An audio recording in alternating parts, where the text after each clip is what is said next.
এবার আমি পিরিয়ডিক ফাংশনে চলে আসবো। পিরিয়ডিক ফাংশন দিয়ে যে কোশ্চেনগুলো ইন জেনারেল এসএলএসটিতে বা বিভিন্ন কম্পিটিটিভ পরীক্ষায় আসে, তো সেই টাইপের কোশ্চেনগুলো যদি আমরা খুব ইজিলি করতে যাই তাহলে আমাদের পিরিয়ডিক ফাংশনের কনসেপ্টটা থাকতে হবে, তাহলে কিন্তু কোশ্চেন ঘুরে আসলে হবে না, আর তখন অ্যান্সার করা যাবে না।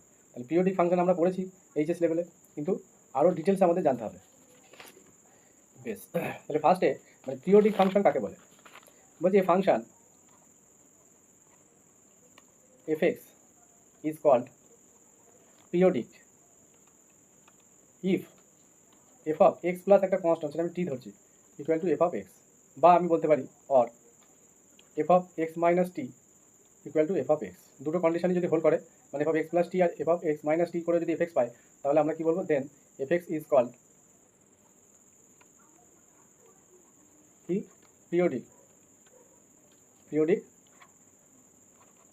ফাংশন, ঠিক আছে? আর এই টিটাকে কি বলা হয়? পিরিয়ড। টি ইজ কল্ড, এটাকে পিরিয়ড বলা হয়, বা আমরা এটাকে ফান্ডামেন্টাল পিরিয়ডও বলতে পারি, ফান্ডামেন্টাল পিরিয়ড, ঠিক আছে? ফান্ডামেন্টাল কথাটা কিন্তু ইম্পর্টেন্স আছে, হ্যাঁ, এটা আমি পরে যখন কোশ্চেন বা ইম্পর্টেন্ট জায়গাটা বলবো তখন আলোচনা করবো। আর টি এর ভ্যালুটা কী হবে? টি অলওয়েজ গ্রেটার দ্যান জিরো, ঠিক আছে? পিরিয়ড কখনো নেগেটিভ হবে না, অলওয়েজ গ্রেটার দ্যান জিরো হবে, এটা মাথায় রাখতে হবে। বেশ, এবার যদি ফাংশনটা পিরিয়ডিক না হয় তখন আমরা কি বলবো? অ্যাপিরিয়ডিক ফাংশন। তখন এখানে একটা এজ বেরোবে, ঠিক আছে? তখন কি হয়ে যাবে? সেটা অ্যাপিরিয়ডিক, মানে পিরিয়ডিক যেটা নয় সেটা অ্যাপিরিয়ডিক। নেক্সট, এবার আমরা কিছু ইম্পর্টেন্স ফাংশন দেখবো এবং তাদের পিরিয়ড কী হয় জানবো।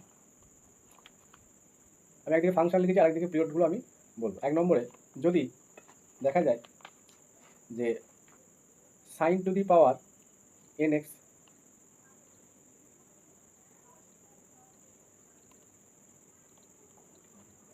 কস টু দি পাওয়ার, আমরা জানি সাইন কস এগুলো পিরিয়ডিক হয়, cos to the power n x, তারপরে কসের ইয়ে কি? সেক, তাহলে sec to the power n x, আর সাইনের রেসিপ্রোকাল কি বা অন্য নাম হচ্ছে কোসেক, ঠিক আছে?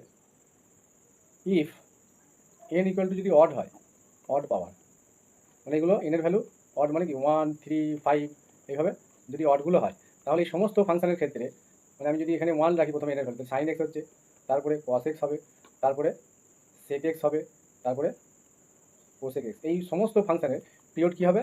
2 পাই, ঠিক আছে? সমস্ত ফাংশনের পিরিয়ড কী হবে? 2 পাই। কারণ আমরা যদি এফ অফ এক্স প্লাস 2 পাই এই প্রপার্টিটা অ্যাপ্লাই করি এই সমস্ত ক্ষেত্রে, তার মানে আমরা কি এফ এক্স পাবো। কীভাবে হচ্ছে আমি দেখাই। এখানে আমি সাইন এক্সটাকে নিলাম এফ এক্স, তাহলে সাইন, তাহলে এফ এক্স আমি নিলাম কত?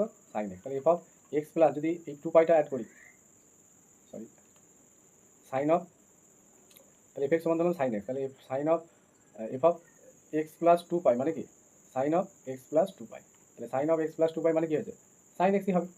তাহলে সাইন এক্সটা কি এফ এক্স ধরেছিলাম, তাহলে এফ অফ এক্স প্লাস 2 পাই সমান এটা হলো, আর এই জায়গাটা কি টি হয়ে গেল, টি মানে 2 পাই। একটু আগেই বললাম যে কি আমাদের টিটা কি পিরিয়ড, এই যে এই জায়গাটা যে থাকবে যদি মাইনাস হয় তাহলে কোনো সমস্যা নেই, তাহলে পিরিয়ড বার করাটা আমরা শিখলাম। এবার এক্ষেত্রে কি এই কস সেক কোসেক সবার ক্ষেত্রে একই হবে, যদি এগুলো কিউ থাকতো মানে এনের হলো 3, 5 একই রেজাল্ট, সবসময় 2 পাই হবে, ঠিক আছে? তার মানে এই সমস্ত ফাংশনের ক্ষেত্রে পিরিয়ড কত? 2 পাই।